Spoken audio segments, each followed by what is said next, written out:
haven't heard of the incredible 5-point scale, then today might be a little game changer for you. Today we are discussing how you can best manage your child's emotions and behaviours through the use of a simple scale. We will be talking all about the types of undesirable behaviours and talking you through how you can put a plan in place that will help your child understand their own behaviour. All you have to do is Google the 5-point scale and you will get hundreds, if not thousands of results and a ton of images of how other people around the world are using this truly incredible scale. Today's guest is Kari Dunburn. Kari is an autism education specialist. She has taught in the public school system with students on the autism spectrum for over 30 years.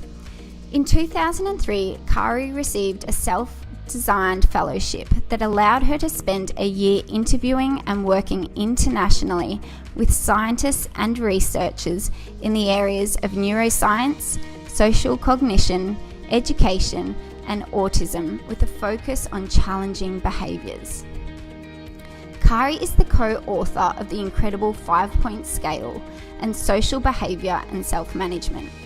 She is the author of When My Worries Get Too Big, Adeline's Claire, A 5 Could Make Me Lose Control, and A 5 is Against the Law. Her most recent project is the Social Times Curriculum, a curriculum for teachers working with students who struggle with social understanding and challenging behaviour. Kari presents her work both nationally and internationally, and I'm so excited to have her joining us today. Welcome, Kari. Thank you. It's lovely to have you with us. It's not every day we get the opportunity to fire a whole heap of questions to a leading expert in the industry like yourself. Thank you. I hope I can answer questions. Excellent. Well, I'd love to start with your personal journey. So if we could rewind the clock a little bit, and can you tell us about the type of work that you have been involved in over the years? Certainly. Early on, I started working at a state institution. That was in 1973. It was before we had the special education law in the United States. So I've been in special education really since it began officially. And then in 1981, I was hired by the state of Minnesota to create a program for children with autism. And since then, I've been a part of really Minnesota's autism team. It's a statewide team from the very beginning when nobody really knew anything. None of us knew what we were doing. And so we would go to national conferences and bring back information. And we formed an autism team for the state of Minnesota. And that was really a big piece of my work came out of that, teaming with everyone in the state, coming up with ideas, always trying to figure out how to do something better. It really was a wonderful model to sort of grow up in my career. From there, and that's all the while I was in the classroom. So we were doing the state team. We would do that work on particular days during one day a month, and sometimes on the weekends. But that then led to my designing a program at Hamline University.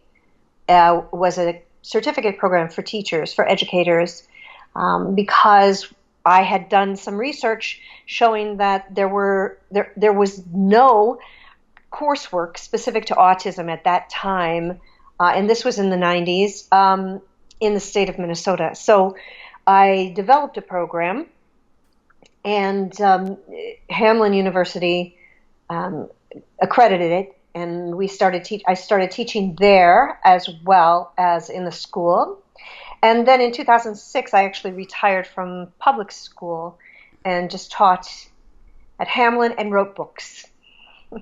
And so I've been writing since then. My fellowship was a real turning point for me. And I did come to Australia during that time. That was in 2004. to work with Tony Atwood. Um, and I worked in England and throughout Canada and the US. Yeah, so can you talk to me? It sounds like you've had an absolutely amazing career, and there's been so many highlights, like in terms of all the books and resources programs that you've been able to create. What were some of the challenges that you were seeing in the classroom that sort of prompted, going out and spreading your message sort of further in terms of parents and educators being able to help children in regards to their behaviours and their emotions? Yes. Early on, when I started the classroom in 1981 here in Minnesota, really my tools consisted of behavior modification. It's really all that I was taught when I got my degree in behavior disorders. And can we just talk about what's behavior modification? What does that look like? Behavior modification is it's sometimes called applied behavior analysis. That's the science. It's out. So behavior modification is responding to behavior in a particular way to stop it. So it could be a reward or punishment type of program. Those would be considered behavior modification. And those were the programs that I learned when I was in graduate school, but they were not serving me well. I had a group of children who were biting me and kicking me, and it was frustrating because I would use positive feedback, or I would use punitive feedback, both of which were what I was taught. And what I found was that it wasn't working. I knew that I was missing something by just using these reward and punishment programs.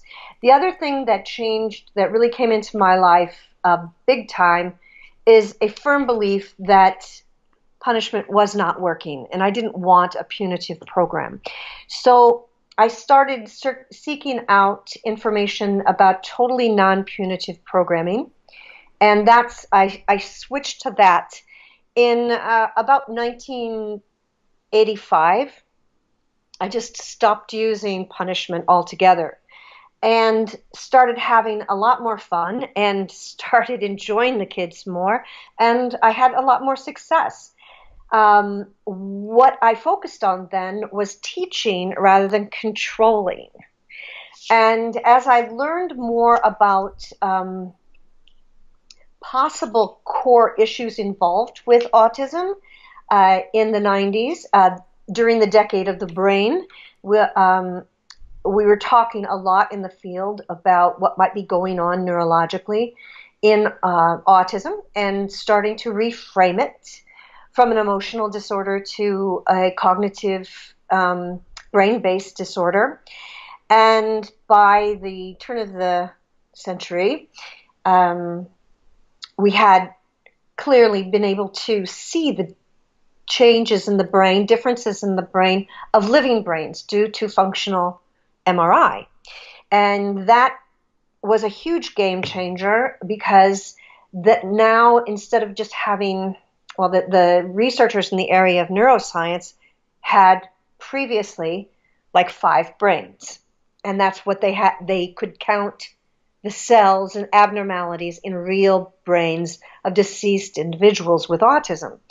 So now, all of a sudden, we could look at brains in real life. Have somebody look at a photograph, have somebody read a book, and they began to map the brain. And during the mapping of the brain, it was discovered that social thinking and emotional thinking was also a part of that map. And in some of the early research, this was done by Dr. Robert Schultz at Yale University. He had some individuals in the functional MRI scan looking at a photograph of a thing, and he a specific part of the brain lit up in typical people and in individuals on the autism spectrum. And it was the same for both. And then he had the same group look at a picture of a face. And he found that the individuals, typical individuals, a different part of the brain lit up when they looked at a face. It was called the fusiform gyrus, a different part of the brain. And then when they had the individuals on the autism spectrum look at that face, the part of the brain lit up that lit up for things.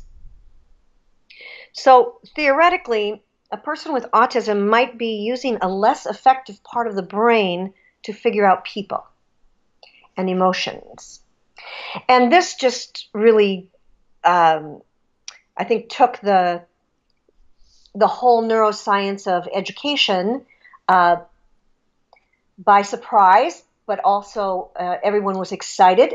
Simon Baron-Cohen in Europe did some research in the area of learning theory, and he proposed that individuals with autism seem to be hyper systemizers in the way they think, and that they seem to not do so well at understanding language, particularly social and emotional concepts.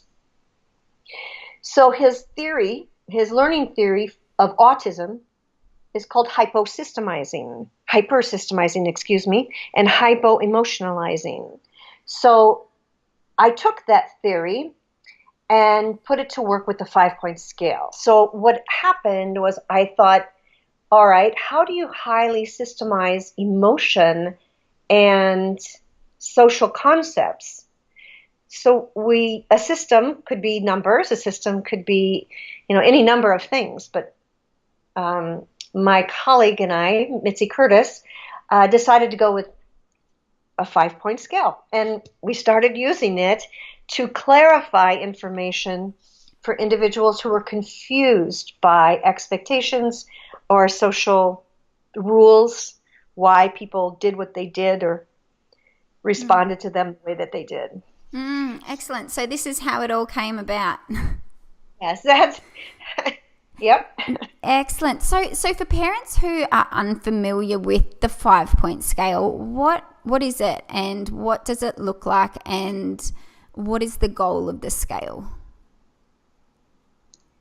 Well, the goal is to teach in a highly systemized format social and emotional concepts, and it's taught. It is considered a cognitive behavioral approach. It's a visual system, so it's using that visual and system to teach. An example would be somebody whose voice volume was not always at the right point. So their voice might get too high, too loud. And this is what happened this was one of the first scales that we ever designed, was for a middle school boy who was in the hallway speaking, and he was speaking too loud. So I would go out into the hallway and try to get his attention, and then I would shush him, of course, because how do we know how to do, any time adults try to manage, modify, or change behavior, they typically resort to however they were taught by their parents or by their teachers. And so shushing certainly is not a scientific approach. And it didn't serve me well. He screamed back, "Shut up, and stop doing that." So I had to stop and think about it. And I wondered why he was so sensitive, and because his response seemed to be real defensive. And so I figure, okay, it's defensive because he really doesn't mean to be talking too loud, and he might not even know how to figure out what is too loud. So we made a scale, and 1 was no talking at all, and 2 was just talking in a whisper. And if you want to visualize the scale, I start at the bottom with 1 and go up to the top with 5. And a 1 is the smallest, 5 is the biggest. I try to stay away from bad and good because that's judging. I don't want to judge them. I want to give them information. So 1 would be talking, with no talking at all. So silence, which is okay sometimes, but not others. There's no judgment into whether or not you should be quiet or not quiet. And then 2 was a whisper. 3 was talking socially, like talking on the phone or maybe talking in the hallway during passing time. And that's where he wanted to try to stay at a 3 when he's in the hallway. 4 would be loud talking. It's almost like yelling. And 5, that was way too loud or actually screaming. So he would get up to a 4 in the hallway, and I was hoping that he would understand that the hallway was a number 3. So instead of saying, "You're too loud," which is a judgment call and sounds very judging, I'm just saying the hallway is a 3, so we need our voice to be at a 3. And it worked beautifully. It seemed to take some of the edge off of a correction, if you will. So then I would go out into the hallway. I taught it to him with a story. I wrote a story about what environments were 1s, 2s, 3s, 4s, and 5s, and then talked about what kind of voice would be in those environments, what you want to try to be in those environments. So then I took a little scale, tiny little, like a size of a business card scale, out into the hallway, and then all I did was hold it up. And it was just our secret. It was between him and me, and he knew I was saying that he was probably going up to a 4, and he needed to try to get it back to a 3. So I was able to prompt him without him getting defensive and angry with me. And he was more open to learning. Absolutely. And I think it's very true what you're saying. Children on the spectrum sometimes need to be explicitly taught these social and emotional what's expected of them. They don't sort of just pick it up from the natural environment like other children. They need to be explicitly taught. And I think that's what the scale does. It says, this is what is appropriate or expected in this environment, and this is how we can do it. Right, and I think it's the real important piece here is not to be judgmental. So you want to stay away from words like appropriate, because that's a judgment call, right? Okay. Instead, you are defining each number, and let me. I could give you another example. Yeah, please. It'd be helpful. For example, if a child sometimes has a really hard time out at recess, and some days when you call him in from recess, the kid's in, he has a meltdown. He loses emotional control, and other days he comes in okay, and so you don't know why. It's different. And working through a scale with this child, you might find that there's something there are issues that happen out at recess that impact his emotional control. For example, it might be weather, or it might be access to particular equipment, the slide or the swings. So you'd have, if you work through a 5-point scale, you might have a 1 be, "I'm feeling amazing. I can come in the minute you call." 2, "I'm feeling pretty good. I'll come in without any problems." A 3 might be, "I'm okay. I'll come in. I won't like it, but I will." And a 4 might be, "This is bad. I can't come in. My body won't move." And horrible is, "I'm going right down to the ground. I'm going to scream. I can't stand it. My emotions are too big." So then you might find out after you make a scale like that if the sun is shining, he's usually at a 1. If it's cloudy, then it's maybe at a 3. And if it looks like dark clouds, rain clouds, then maybe it's a 4. Maybe he feels great when he gets a ton of turns on the slide. But maybe he's out there on one day and there are 3 other classrooms out there and the line is too long. So he's really feeling more like a 4 by the time you call him in. So when you call him in, you're not aware of all of that. All social situations are so full of things that happen. We're constantly sort of shooting from the hip when we're in social settings. And if we don't have the emotional regulation skills, or we don't have the ability to negotiate effectively in a social situation, then it chips away at our ability to handle frustration and to remain flexible. All of this goes into that one little kid's ability to come in when he's called in from recess. So there's so much more to it, I think, than simple behavior management or simple reward punishment. Those programs aren't bad, but they're so simplistic. They don't get at what is really needed, which is teaching something that doesn't seem to be easy for these individuals to learn. Yeah, and it's a lot about that self-regulation, isn't it? Getting the child to understand and identify their own emotions so they can better manage their behaviors. Right. It's better when a child can understand their own emotions and define their own emotions, that helps them control themselves. In the past, coming out of the 1970s era, where we were very hands-on as far as restraining children and timing kids out and trying to control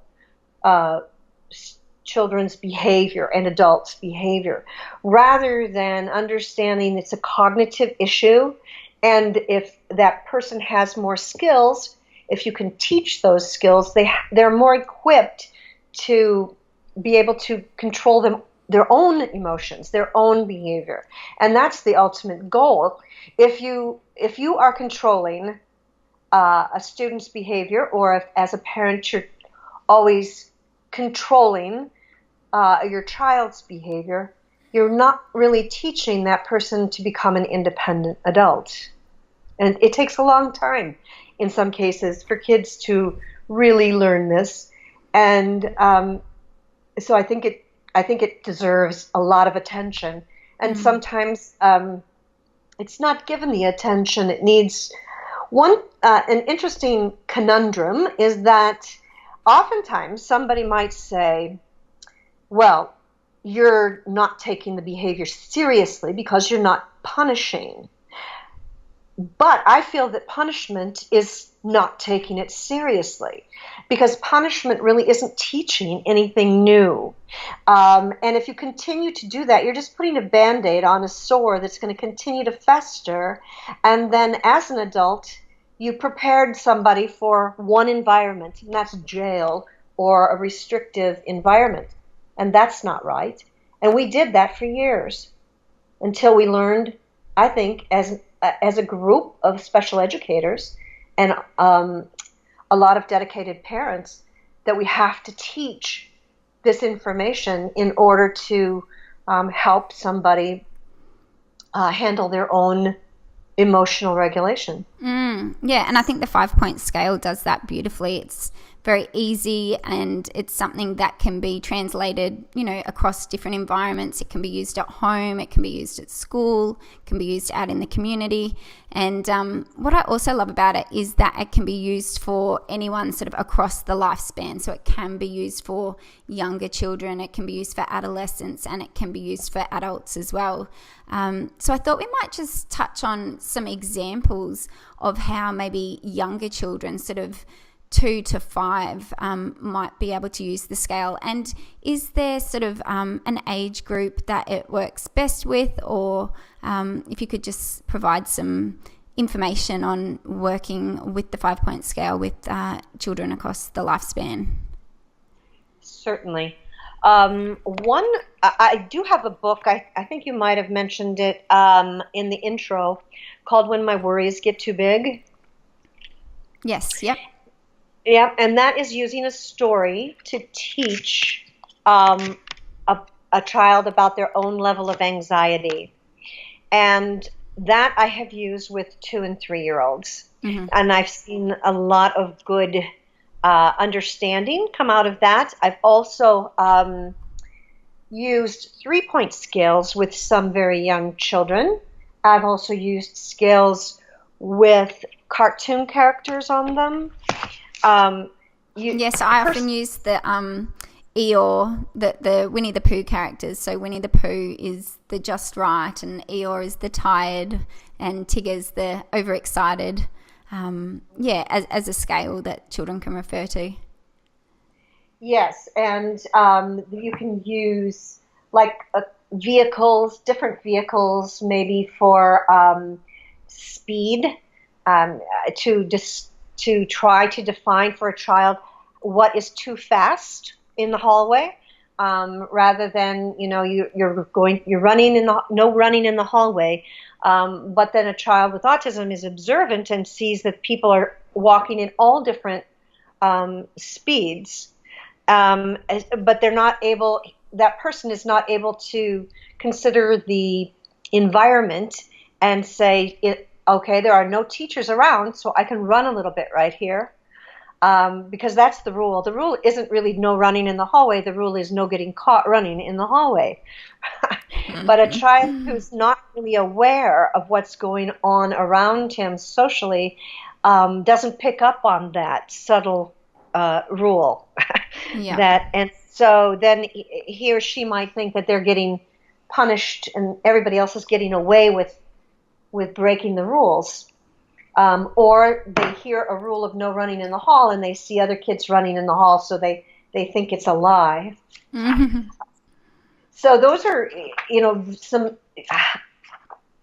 how fast you're going, how you're feeling. Those are some easy concepts that you can start as early as 2 and 3. In a 2 and 3-year-old early childhood class, I have a friend who used the 5-point scale, but she highlighted 1, 3, and 5.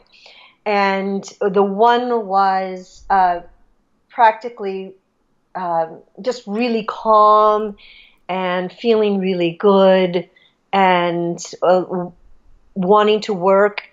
A 3 was, I'm a little bit nervous, but I'm still paying attention. And a 5 was, I can't pay attention at all. Her idea was that eventually she'd like to break the concept into 5 parts, but for her 2 and 3-year-olds, she was only going to focus on 3 parts, but wanted to set it up with a 5-point scale rather than a 3-point scale, so that a 5 was a 5 was a 5, so that they would be learning a 5 as a loss of control, emotional control, and it would be that when they go to a 5-point scale as well. I don't know if that came out clear. Yeah, no, that makes sense. So they can transition from that 3-point scale to the 5-point scale without actually having to change what's on each level. Yeah. Correct. Yeah. Yeah, and by going from 3 to 5, what you're doing is you're just breaking that concept down a little further so that you can learn a little bit more about the subtleties of the concept. So if you're looking at the concept of anxiety that's introduced in the book When My Worries Get Too Big, that is one that would be appropriate for using 5, even using 5 parts to it, for teaching of a young child about their own anxiety. So a 1 would be calm and relaxed. A 2 would be feeling okay. A 3, I'm a little nervous. 4, I think I'm getting angry, and 5, I'm gonna lose it. I'm going to explode. Mm. You can start that by having kids check in, and that's not only reading the story to them, but also having a poster of that scale and have the kids go over and point to how they're feeling, a 1, 2, 3, 4, 5, Mm. uh, throughout the day. Yes, yeah, I was And, going to say, how often should children be checking in? right, if it's a check-in scale, and in this case it is a check-in scale, so you want to stay on top of your emotion, so you don't want to get to a 4 or a 5. On the emotion scale, on the anxiety scale, right? You want to stay below a 3 so that you're able to work and get along and not get too frustrated. So checking in throughout the day is helpful. Not only when you're first learning what the scale is about, but also if you have autism, you have a good chance that you have a lot of anxiety as well. Um, Mostly associated with school, because school is such a social environment.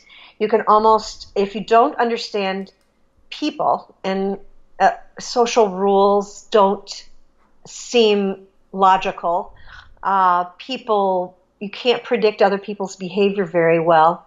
School can be a nightmare. So it's nice and another piece is that transitions are difficult for individuals on the spectrum.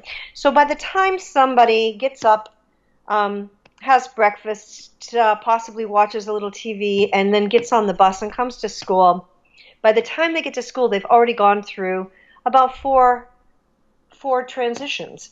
So it's likely that kids on the spectrum can walk into school at a 3 on their anxiety scale. So that's a really good thing to acknowledge and help them by saying, okay, let's do some relaxation first thing in the morning. Let's do some yoga. Let's do some deep breathing. Let's take a walk. Let's do some drawing. Whatever might be a relaxing activity, so that the kids are coming in the morning, rating themselves, maybe at a 3, I'm a little nervous today, doing some relaxation and rating themselves again. Yeah, What I do you think it's Well, 1 or exactly. a 2? Right.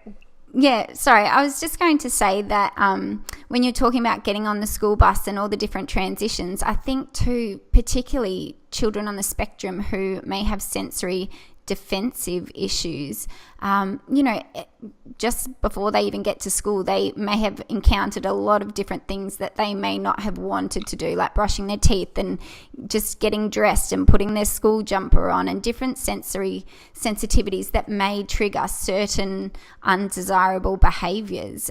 So checking in, I think, at the start, as soon as they get to school, can be really useful. Yes. And actually, I've seen that work all the way through the lifespan. I've worked with adults at employment and have them do the same thing. Learn to check in with somebody in the beginning, and maybe a counselor or a job coach, and then it's a system that they can keep with them independently, so that they can check in on themselves at every break. Well, it really is just that self-regulation, isn't it? A Yes. system to look at how you're regulating your emotions and what can you do if you're at a certain level on the scale. Right. Yeah. Yes. And how to bring yourself down, and the visual of the 1 going up to the 5 and the 5 being an explosion, it's a great visual for kids to visualize themselves pulling their worries down, making their worries smaller. Do you use photographs of people? We were talking earlier about the different sorts of images that we can attach to the numbers. Do you use photographs often? Yes, I've used photographs with nonverbal kids. I use Disney characters as well. Sometimes photographs work really well, but sometimes they're too personal. And if it doesn't work, and you have a child who's watched the Little Mermaid 100 times, then you can use those Little Mermaid characters and kind of put them. There are bad characters, and there are good characters, and there are angry characters, and there are sweet characters. So you can kind of rate them on a 5-point scale, and so they lend themselves to learning about different emotions. Yeah. What would make Ariella a 5? A 5, and Yeah. when is she feeling like a 1? So you're saying tap into the child's interests and their motivations to be able to self-regulate. Yes, absolutely. But also, if somebody is nonverbal, it's no reason to not try it, because it actually should be easier than understanding your words. Okay, so let's talk about for the nonverbal children. Is it any different in terms of developing the scale, or is it exactly the same? Well, it's you might not have as much input, obviously, as somebody who's speaking to you and giving you and having some of their insight available to them in words. So the child is involved in the whole process of developing the 5-point scale typically, is that correct? As much as possible, yes. Yeah. I developed a pocket activity. It's called The 5 Could Make Me Lose Control. And that I've used with nonverbal individuals to teach about their anxiety level as well. And it's a real concrete, hands-on. There are 5 pockets, like library pockets, and a 1 again is feeling really doesn't bother me at all. 2 bothers me a little bit. 3 bothers makes me nervous. 4 makes me mad, and 5 I'm going to lose control over this. And then you have like the cards, different environments like the lunchroom, the school bus. When Dad goes on a business trip, riding in the car, going to the grocery store. You could have all these different environments and different activities on cards, and give the card to the child once you have pointed out what each pocket means, and see if they can learn how to rate how they feel about that situation. And they'll put that activity, they'll put that environment, like the lunchroom, in a particular pocket. And it doesn't happen instantly, but it's a really nice way to teach it in a real concrete, hands-on, practical way. Excellent. Now, I've written down here some dot points that I think I've got off your wonderful website regarding how parents or teachers might go about developing their 5-point scale. So I'll just go through it so the listeners can get a bit of an idea if they were to implement something like this today, which they totally can, because it's something that you can draw up on the computer, or you can do it with the crayons. It doesn't matter sort of what your resources are like. Anyone can do this. It's very simple and it doesn't cost a cent. Right. So the first step is determining the problem. And then number 2 is identify the skill or the concept that the person needs to develop. And then you break the concept into 5 parts. And then you can also use a story or a video to help the person understand what the scale means. And then reviewing the scale prior to predicting difficult times. Is there anything that you wanted to add to that in terms of if parents are going to go away with some practical advice that they can do after listening to this episode? Well, actually, that is, yeah, that's exactly it. That's how they would do it. And they can practice just by trying to figure out what is the problem. Identify a couple problems, and then ask themselves, what skill could my child learn so that he can handle that problem better? What's a skill that he doesn't have or it's lacking? And then take that skill and figure out what concepts are involved in that skill. And if we go back to the voice volume, looking at the boy who was in the hallway and being too loud, if I'm stuck thinking he's just too loud, that gives me nothing to go on. One of my favorite authors in this field is Dr. Ross Greene. He wrote The Explosive Child. And he said that when you're doing an assessment of challenging behavior, the outcome should leave that parent or leave that teacher at the doorstep of intervention.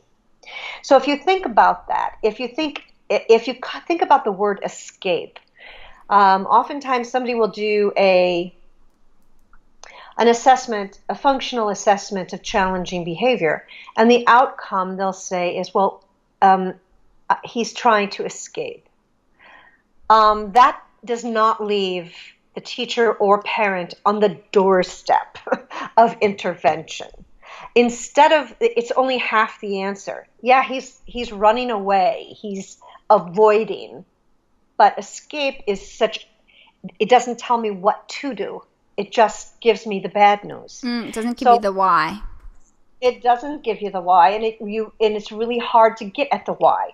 So instead, I'm looking at the kid who is too loud in the hallway, and if I'm just saying over and over and over again, "You're too loud," and nothing changes, I mean, what does that say about me and my own intelligence and my ability to say, hello, it's not working. Let's try going a little deeper. Let's figure out what he's missing. What skill doesn't he have? And that student did not have an awareness of his own voice volume. And I've actually met many individuals on the autism spectrum since that boy who have told me that they too are not aware of or don't hear their own voice volume. So they can't regulate it well because they're unaware. I actually have a problem with that. My husband always tells me all the time that I'm yelling, and I think I'm talking normally. So maybe I need a scale for that too. I'll work on that one.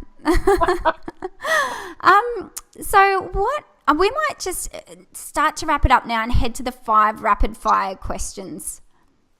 So number 1, what is one habit that parents can implement today? I really think the anxiety scale it's an easy one to start with because it's easy to imagine in your own head that a 5 is an explosion and a 1 is calm and all of the 3 stages in between. And then once you put it together, once you make the scale, you can individualize it so that a 1 is calm and relaxed. So maybe a picture of their child being very calm and relaxed, or a picture of something they know makes their child very calm and relaxed. Or for an older person, an activity that you know that your child does that makes him calm and relaxed. And then you go through the whole scale. Then feeling okay but not perfect, what does that look like? When you know he's starting to get a little nervous, is he starting to talk a lot? Is his voice getting louder? Is he talking about certain topics when he starts to get anxious? I worked with one little boy who was on a gluten-free diet, and every time he would start to get anxious, he'd start literally listing the food he couldn't have because it made him nervous. He was beginning to feel nervous, and he equated nervous with thinking about food that he couldn't have. So I think that then I would post it. I'd post it in the kitchen, and in the morning after breakfast, have your child rate herself on the scale. And then when she comes home from school, have her rate herself again. And then if she's at a 3, do some calming activities before dinner or before any evening activities. Also, then, if you have to go to the dentist or to the doctor, then you may want to have some deep breathing and calming activities and illustrate for your child that, he might feel like a 4 just thinking about the doctor. So you have to take a deep breath, and we have to help each other stay really calm. I'll just tell you another thing. You said one thing, but no, go for gold. Go for it. It's important for parents to understand that anxiety and stress is contagious. And so if you have a child and you know your child and you know your child's about to lose it, stay quiet and try to calm yourself. It is the best. Stop talking. Don't try to control the situation too much. Back off a bit from any kind of demand and help your child relax. Because if you try to push through anxiety, you're just going to get an explosion. I think that is a real gem. And I think what you're talking about there is our own self-regulation. And, to be honest, a lot of the times as a parent, having a child who has challenges throughout the day can be really hard to manage your own emotions and your own behaviors, and you get so frustrated. So I think that's really important, is to stay calm and to remember that and be present in the moment. Yes. Absolutely. Okay. Number 2, what do people never ask you that you wish they did? Yeah, you know what? I think when I talk and when I write, I usually stress that a 5 is never worth it. And I rarely have anybody ask me a question about that. Why not? And it is really, it's a much bigger deal than most people think. Because when we were all taught by our parents how to behave, or I was taught early on at the university on how to handle challenging behaviors, one thing that was stressed was that I needed to respond in the moment so that the person knew exactly what they did wrong. And that, I believe, is totally incorrect. I think nobody loses emotional control and has control of their cognitive abilities. So when you're at a 5, you are not learning. You're not in a place where your brain can absorb good information. You're incapable of making good choices. So when I see teachers or parents in a situation where the child is beginning to lose control of their emotions and the response is make a good choice, that comes straight out of the old textbooks. And yet that is the worst time for that person to have to try to make a choice because they're not thinking. And we have research in the area of anxiety that totally backs that up. That when you're on that anxiety scale, once you go beyond like a 3.5, you're losing your ability to make a good choice, to make good decisions, to think clearly, to remember lessons from previous mistakes. All of that goes into making good choices kind of evaporates once you go above that 3.5. So I stress that you should really get a handle on your child's 2s and 3s so that you know when to back off, when to leave a situation before it gets bad. Because if you wait, when you want to leave a store, for example, your child is getting too anxious and you want to leave the store, if they fall to the ground and refuse to move, that means that they already were at a 4 and you missed it. You missed your window of opportunity, your window of flexibility. So starting to understand your child in terms of the 5-point scale is really helpful because you start to see when he starts talking about gluten-free food, we need to leave because that means he's at a 3. And he's not going to have the self-control to do anything but fail if we continue on this road, on this path.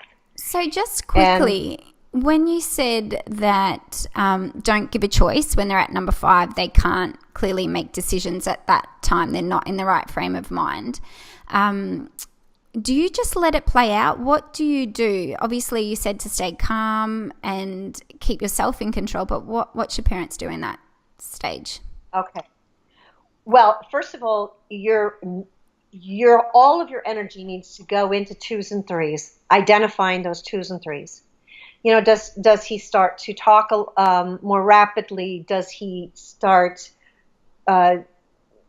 quoting text from a movie that he watches over and over again? Is he starting to pace up and down? Does he put his hands over his ears? All kinds of behaviors kids have. They don't go from 1 to 5, and that's a big mistake. No matter how quickly your child goes from 1 to 5, there's a breakdown in there. There's something, even if it's like he got very little sleep the night before, then that day he's going to hit a 5. So you want to make sure that 2s and 3s for your child are understood. Mm-hmm. And then hopefully you can refocus that person, redirect that person when they're still calm enough to be able to participate in that redirection. Once they're going to fall to the ground, that's a 4. Now, a 4, he's not screaming or biting or kicking, right? So that's where you have to stop. Stop at a 4, and that's where it's our normal parenting and teachering inclination to start talking more and try to control. And our own anxiety typically spikes up because it's like, oh my God, he's losing it, and everybody's looking at me because I'm supposed to keep him under control. And you have to work against that natural instinct. You have to just stop talking, realize that fall to the ground means I've had it, and I'm 1 step away from kicking, screaming, and biting. If parents can understand that, then you can back off silently. You don't have to reward. That's not a reward. It's simply a recognition that the anxiety in the room is too big right now, and I am going to help back off. And then I'm going to think about this hard and long before we come back to this store. I'm going to figure out, where was it that it began to fall apart? Maybe I was too ambitious. I decided I'm going to, buy everything, rather than, okay, we're going to go to the store and we're only going to buy 5 things. Here's what we're going to buy. You can check off the list so that the child has some sort of sense of, how long are we going to be here? When are we all done? When are we checking out? What do I get when it's all over? If anything, do I get to play at the park? Where are we going when we're finished with the store? There are certain things that helping your child understand where they are, what they're supposed to be doing, where we're going, what to expect, how long we're going to be there, and where do we go when we're finished. Those are really important questions that typically developing children learn to anticipate and understand just based on their social information. Individuals on the spectrum have a really hard time being able to guess and predict all of the things that are going to happen. So there's a sense of anxiety about almost everything if they don't have some sense of order to it. Exactly. So if I'm in the store and he falls to the ground, and I'm going to back off because I didn't get it. I missed those 2s and 3s. So I'm going to take ownership of this interaction and say, wow, I blew it, because now he's on the ground. I'm going to protect him.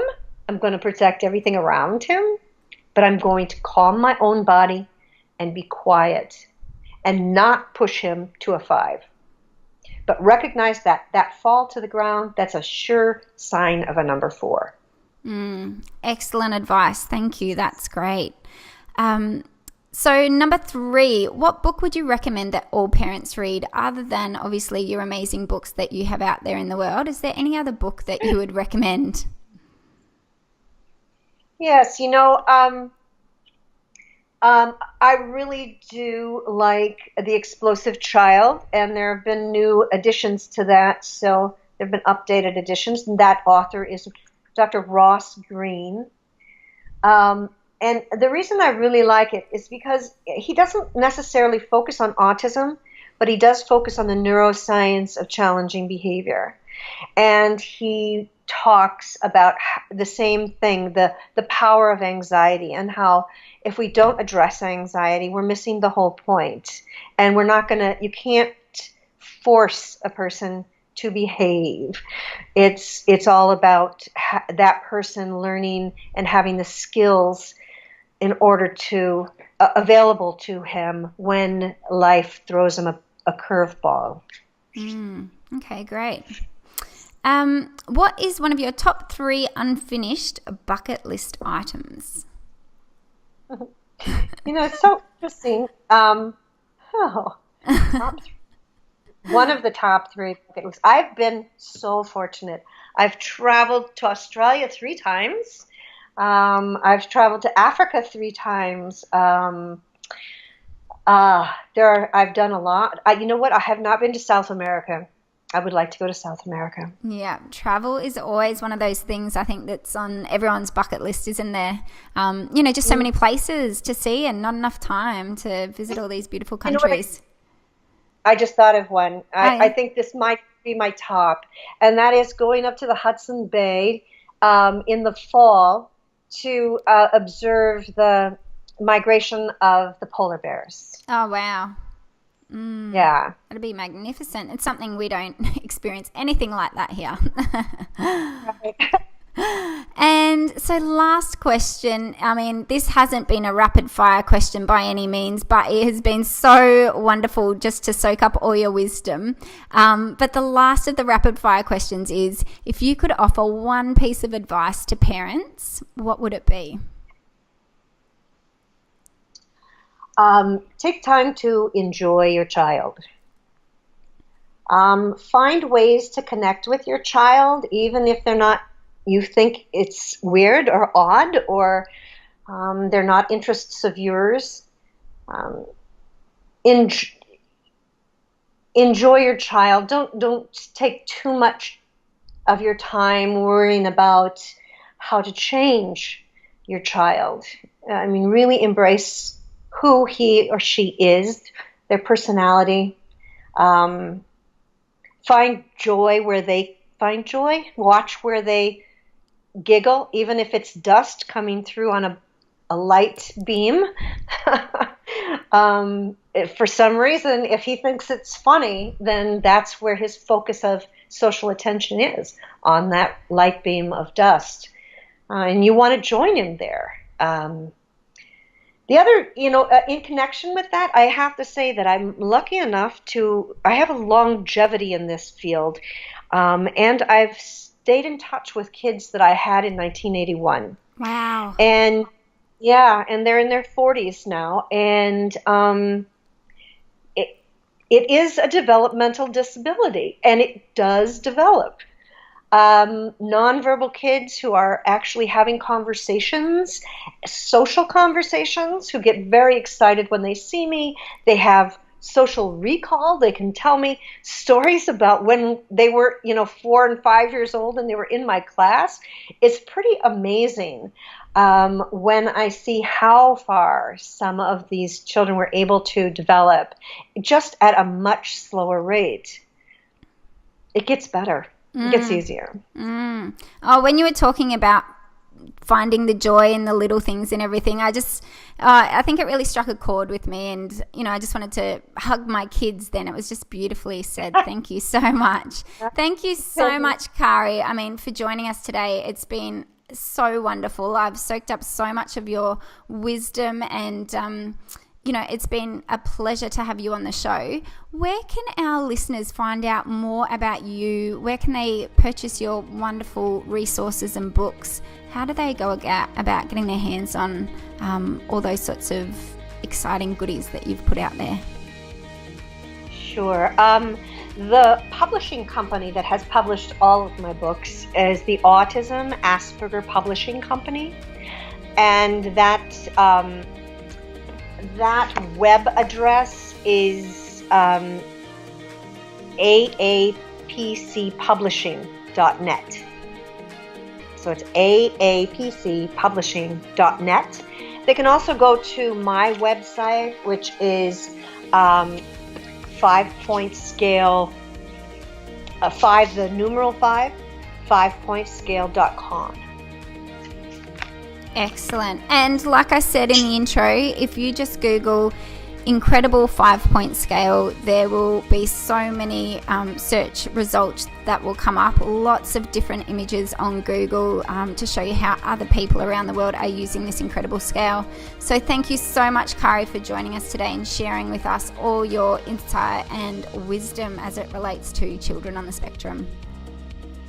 Thank you. It was a pleasure. Thank you. I'll talk to you later. Bye. Okay, bye.